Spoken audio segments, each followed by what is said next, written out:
EPP as the largest political family in the European Union, we are using our presence here in Split to consider what is in the next 9 months in front of us. We have European elections June next year.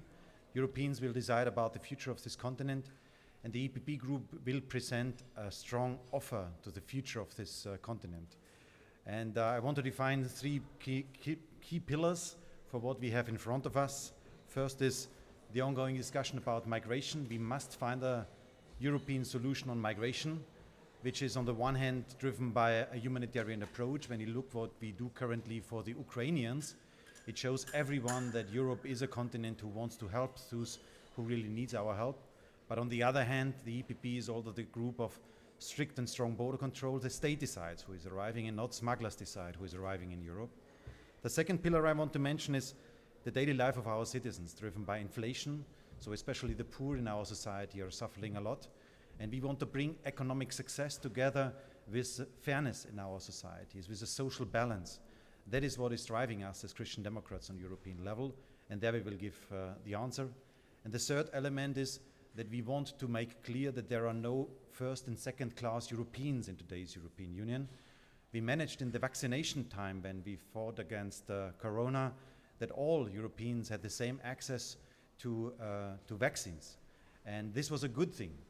And now we have to deliver this for the broad perspective of healthcare, of care generally. So how can we manage that there is all Europeans are equally treated? So these are 3 elements I want to mention, what is driving us for the next upcoming month. And there is no better place than here in Croatia to talk about these issues. We have good friends here, a strong delegation in the European Parliament, and also a strong Prime Minister with Andrej Plenković in the lead. And we can learn with the Croatian example what it means to be leading, to lead into a good future with the enlargement on Schengen and the enlargement on Euro. Andrej Plenković, the HDZ, our friends from the EPP here in Croatia showed that you can win with leadership. We can convince with leadership. And that's why for us, Croatia is a winner country in a way, a successful country with a clear pro-European approach. And that's why it's the best place to prepare ourselves now for the next campaign for the European elections.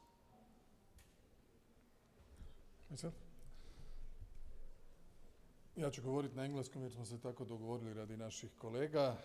Dear Manfred, dear Roberta, great to have you in Split and thank you for having chosen Croatia to organize the EPP study days.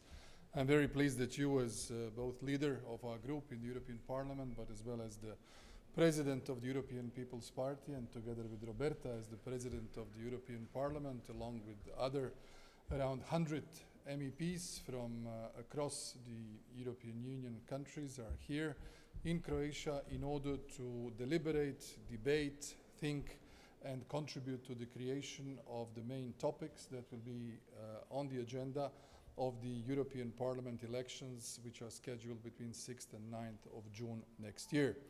As you said, the EPP and the HDZ, as the strongest political party in Croatia and the leading party in our parliamentary coalition, has demonstrated leadership in the times of crisis. We have managed to not only wholeheartedly support Ukraine in the context of Russia's aggression, to extend our political, economic, humanitarian, financial, but also military support, but we have also managed to keep as the government, by strong government interventionism, the social cohesion in the country. We have kept the prices of the energy very low. The gas, the electricity, the oil derivatives have remained not only low in terms of the prices that was offered to our citizens, but also compared to the market prices that would have been there without our intervention. And most of all, these prices were affordable. That's why Croatia, contrary to the narratives of the opposition parties, especially the left at the beginning of the COVID, when they said we were going to have hundreds of thousands unemployed, that we shall have the waves of bankruptcies, we as the party and the government never allowed that we have a social fracture in our society, but that we keep the social cohesion, because one of our main principles is the principle, Christian principle of solidarity. And this solidarity has been in practice throughout of all of our policies over the last couple of years. All of that we have done in context and in close cooperation with the EPP wider policy framework, with the EU institutions, and therefore, looking ahead, we need to find common solution to the migratory crisis, to stop the illegal migration, but at the same time apply national legislation, European legislation and international norms, thus respecting the human rights and the dignity of those whose life security is being put in danger by the chains of smugglers who profit on somebody else's difficult situation. And this is the main line that we shall jointly promote in the months ahead. I would like to thank you and the group, and as well Roberta in particular, for very strong support that the EPP Group in the European Parliament has extended to Croatia in the course of last year. There were important reports presented by our members, Siegfried Muresan from Romania on Euro accession, and Paolo Rangel on the Schengen area accession by EPP members of the European Parliament, which were voted in favor in the European Parliament, and that we have managed jointly to gain this important political support together with the final decision at the level of the Council and the support of the European Commission. This deeper integration of Croatia on the 1st of January of 2023, Schengen area, Euro area, European Stability Mechanism, and really large investments that we are conducting in the course of the implementation of the EU Next Generation, multi-annual financial framework, EU Solidarity Fund for the reconstruction of Croatia after 2 earthquakes, has been extremely important in fulfilling and attaining our national objectives. The HDZ, along with our members in the European Parliament, the 4 of them, who are very constructive and supportive of all the policies of the group, will be presenting itself at the European elections with the objective to again win the majority of the support in Croatia and thus contribute to the strength of the biggest and the most influential political family at the European continent, and that is our political family, European People's Party. Thank you, Manfred, and thank you, Roberta, for being here with us today in Split. I hope you have enjoyed the Mediterranean glimpse of Croatia. Thank you. Thank you also to Manfred and to Andre. I'll start with the last sentence that Andre just said, because it really is great to be here in beautiful Split today. During this year, the 10th anniversary of accession by Croatia to the Schengen area and the adoption of the euro. As I said earlier this year when I addressed your parliament, Croatia is not only a stabilizing force in the European Union and in the Western Balkans, but also a proactive builder of our union, and your achievements truly serve as a role model for others.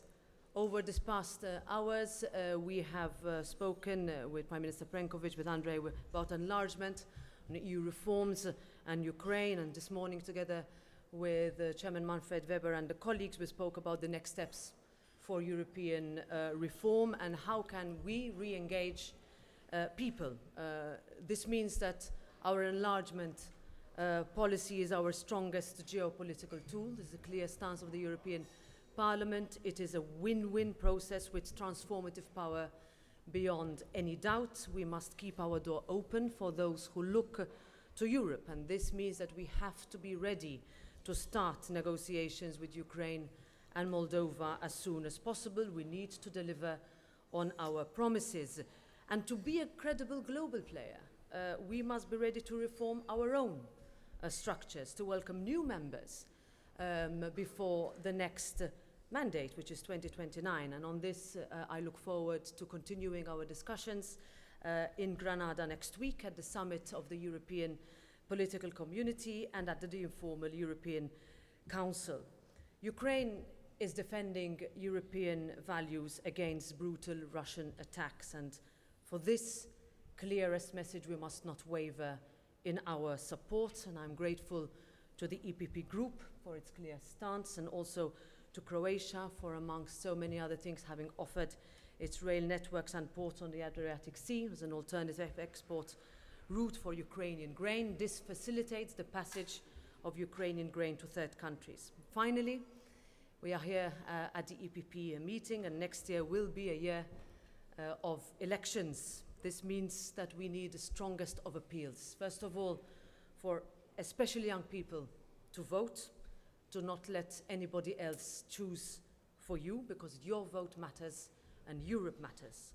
And the next steps will be defined by our ability to be competitive, to protect our European values, to rethink our approach to migration, to reform, to stand with Ukraine and reinforce our place in the world.